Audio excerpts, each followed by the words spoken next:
Hello. महादेवाला प्रिय असलेली हे बेलाचं रोप, बेलाची पानं, तर हे कटिंगपासून तयार केलेलं आहे. पॉटमध्ये 8 इंचाच्या पॉटमध्ये लावलेलं आहे. अगदी सहज रुजलेलं आहे. 1.5 वर्ष जुनं आहे.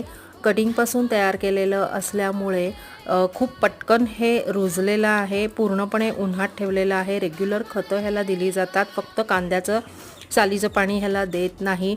तर ह्याला एक भाग माती, एक भाग वाळू आणि एक भाग कंपोस्ट अशा सॉईल मिक्समध्ये हे लावलेलं आहे. आता चैत्र महिना असल्यामुळे बघा अगदी भरपूर ह्याला छोटी छोटी पालवी पण फुटत आहे. तर इथे मी तुम्हाला छोटी पालवी जी नवीन फूट येते तर त्या दाखवण्याचा प्रयत्न करते. तसंच ह्याच्यामध्ये काही बी वगैरे पडून सुद्धा नवीन तुळशीची वगैरे रोपं बघा, तुळशीचं रोप पण आलेलं आहे. तर अशा प्रकारे आपण कुंडीमध्ये सहजपणे लावू शकतो. हे मोठं झाल्यानंतर ह्याला फळं येणार. Thanks for watching my video.